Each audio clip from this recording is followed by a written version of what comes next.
Happy Friday, everybody. It's Dr. Bridget Young from babyformulaexpert.com here for Friday Happy Hour. If you got my email this week, baby and I have pink eye, which is pretty foul, so I'm not looking my best. I wanted to cancel this because of vanity, but I'm going to go ahead and do it anyway because I promised last week that I would talk about palm oil, and a lot of you guys have been waiting. So here I am in the bloodshot flesh. I'm having a glass of wine. This is my first for the evening, so thank you for sharing a cocktail with me. All right, the boys are finishing their dinner with Daddy. I'm sure one of them will start screaming shortly and join us, so I'm sure you'll get to see them. I've got my notes ready to go. Palm oil is pretty super controversial in some circles, and so I've had a lot of parents ask me to do it. Here comes Spawn. Hey, baby. So I'm going to go through all the nerd biology about palm oil, which is the base of why some people are very wary of it. But honestly, it is very hard to find information on the internet that contains the biology of why some people are worried about palm oil. There's a lot of sensationalism and a lot of really scary things that I see with no facts to back them up. And like, that's not cool for parents. Parents don't want to read, some insane statement with no references, and then they're just left wondering if it's true or not. And palm oil is in, at least in the US, most of the formulas available, so, it's a source of concern for some people. So, if that's you, stay tuned. We're going to talk all about it. Hi, honey. I am not going to talk about sustainability. So, palm oil, you're so dirty. Palm oil, I just don't know that much about it. I know that a lot of palm oil is not sustainably sourced, but, my expertise is in nutrition, and so I'm not going to comment on any part of the sustainability factor. I'm just going to comment on, please be gentle. That's not kind. On the nutrition. So let's get started. We need a little bit of background first. So let's talk fat, because palm oil is a fat. So fat in formula, or fat in anything, we all know what a gram of fat is. I'm sorry, I'm getting comments. Okay, thank you. And fat, the base of fat is fatty acids. Oh, Fawn, be kind. Be kind to me. Individual fatty acids make up fat. So individual fatty acids, you are not being nice. I don't want to hang out with people who pull my earrings.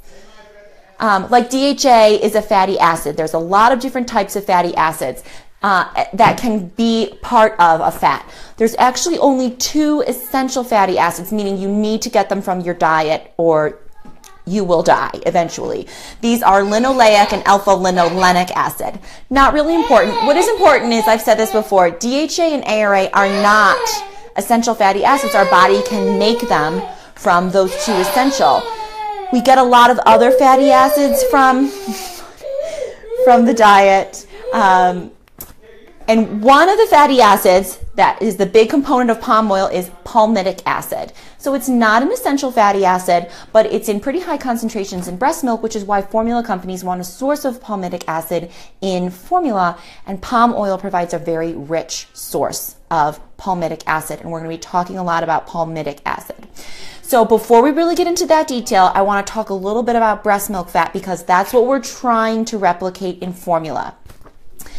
Fat in breast milk is a tricky, creamy sucker. So of all the macronutrients, carbohydrate, protein, fat, fat is the most variable in breast milk, meaning from mom to mom. Breast milk is really creamy, but some moms make super creamy and some moms make less creamy breast milk, and babies are super awesome at just regulating their intake. If their mom makes a little lower calorie breast milk, they just drink more and they grow perfect. So fat is very variable between women in breast milk. Fat is very variable within an individual woman over the course of the day, over the course of a feed. It's kind of constantly changing, but that just makes it a really hard target to nail down what we should be shooting for with infant formula. We've obviously got, so the FDA regulates how much, gives a range of how much fat needs to be in formula, and obviously that's the perfect amount since formula-fed babies grow very well. So we have a target, but like I said, it's kind of a moving target in the real world of breast milk. The other really important thing is everything I just talked about with breast milk is the total amount of fat. The actual composition of the fat, meaning what fatty acids are making up all that fat, is extremely variable, and it really depends on mom's diet. So you can imagine even just the range of diets from like vegetarian to paleo to standard American compared to what someone in rural Africa is eating. The fatty acids in human breast milk there's a huge range. So to me, I mean, so that's hard to shoot for, like, what are we aiming for in formula? But to me, it's a positive thing because it means that evolutionarily the human baby can survive and thrive on a huge range of different types of fatty acids in their fat. So you can throw really any kind of fatty acid at them as long as it meets the bare minimum of the 2 essential fatty acids, and they will do fine. So that's really encouraging, and that's why when a baby's having a really hard time with a formula, fat is not usually the first thing we think of the problem. Not to say it can't be, but like we usually think about the protein first because babies are so adept at digesting different variation fats. Fawn is back. When we're dealing with the formula, the background we need to know that now we know what fatty acids are and fat is variable. The FDA regulates the amount of total fat that has to be in formula, and it gives you a specific amount of the 2 essential fatty acids that need to be in the formula. Hello. And everything else is up to the formula companies.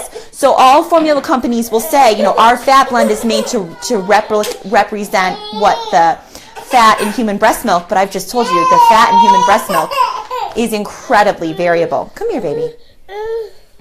Let's try this again. We're having a very fussy day. No, you don't want up, huh? So, did you bring this to me to open up? All right, let me try to do this from the side. So that's okay. So it is up to the formula companies the type of blend that they use. As long as they hit the bare minimum of those 2 essential fatty acids, there's a lot of room for variation into what type of vegetable oils or other approved fats, but it's mostly vegetable oils, are going into formulas. And palm oil, like I said before, is a very rich source of palmitic acid.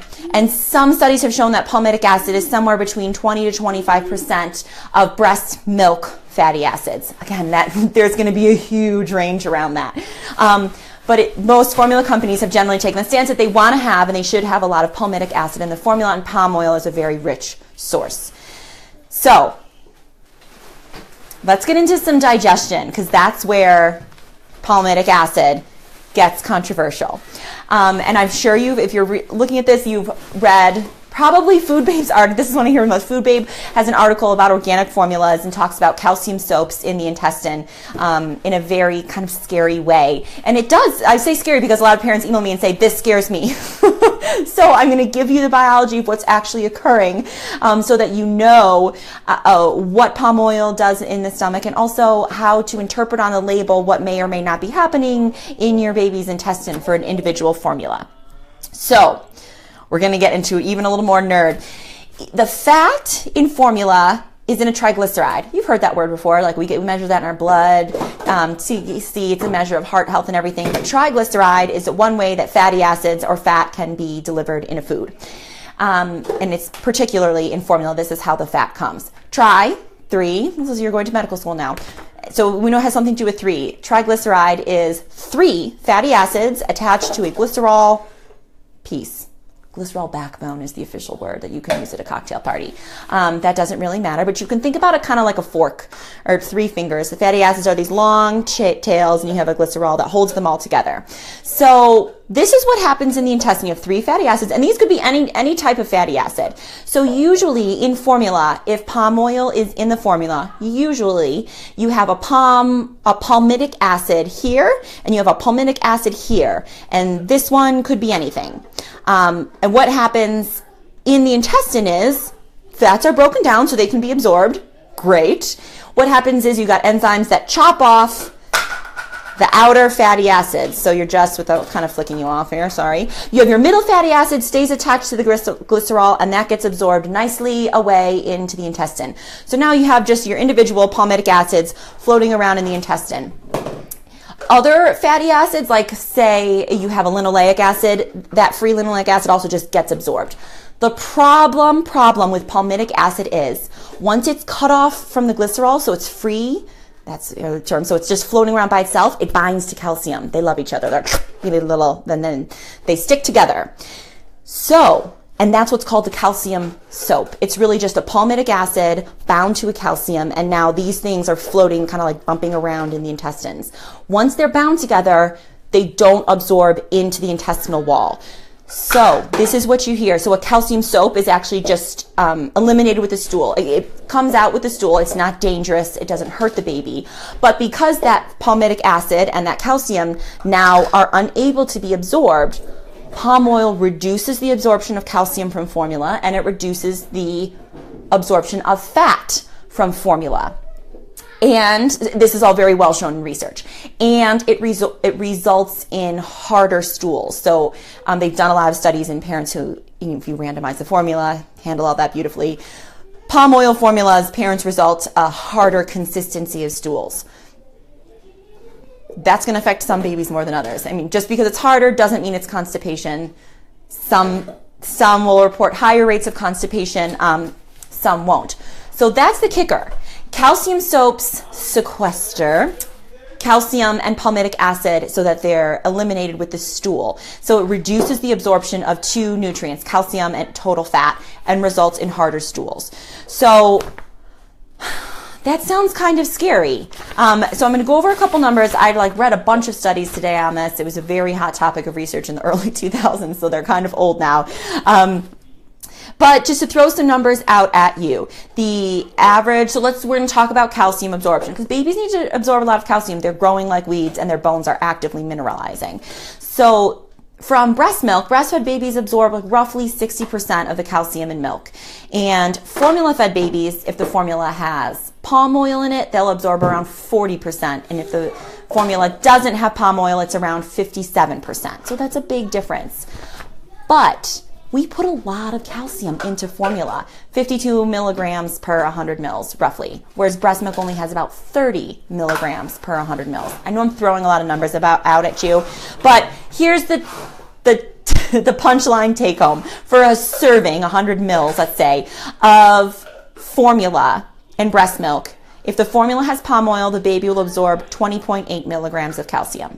If the formula doesn't have palm oil, they'll absorb roughly 29.6 milligrams. But if they're drinking the same amount of breast milk, they'll only absorb 18 because breast milk has less. And breastfed babies usually drink a lower volume of formula. Breastfed babies are our gold standard. So even though palm oil reduces the percent absorption of calcium, the babies are still absorbing plenty to grow. Now, there are studies, very well done studies that show, pretty conclusively, that babies fed formula with palm oil have lower bone mineral content and bone mineral density accretion. So they have these lower measures of bone health. Now, I see that on the internet all the time. It's palm oil causes lower bone mineral density, reference. And that's accurate. That's true. However, if you place it in context, both groups, so with or without palm oil, formula-fed babies in general, in this study, had higher bone mineral content than what we think breastfed infants have. And all three of those are well within the normal range. So while one is higher than the other, all are very normal. So it's not like one of them developed a disease or osteoporosis or anything like that. So when you place it in context, yes, that's true, but I don't really even know what to make of that. We're always striving to have formula-fed babies look like breastfed babies. Maybe it is better for them to have higher bone mineral content, but medically we just don't know what to do with that information at this point. So yes, that statement is true that palm oil results in lower bone mineral content accretion, but it's not as scary as it sounds, because that sounds terrifying. Who wants that for their baby? So that's why palm oil is still in formula. So these things are true that initially sound scary, but in context, we really don't know kind of how to interpret the bone data. So here's my take home. So that's all very research and numeric driven. Here's my take home about palm oil. So I'm switching to my opinion here. So you can take it or leave it. From my take home is from a strict, ooh, Vaughn, honey, don't do that. That's not a toy. Sorry, guys. From a strict nutrition standpoint, as in like absorption of calcium, absorption of fat, palm oil doesn't result in anything that would be negative. Oh, sign. That's the sign for milk. Oh, honey, we're not going to nurse on Facebook. You'll have to be patient. Babies are going to get plenty calcium and fat. I know. We'll have a minute to grow normally.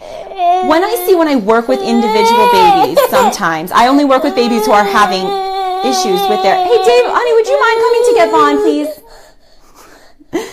I only work with babies who are having some kind of issue, and it's my opinion. I didn't have to back this up. I'm really sorry. Give me 1 second. I'm gonna go hand him off and get his nut. Dave,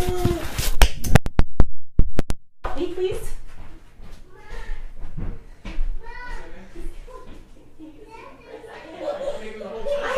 Okay.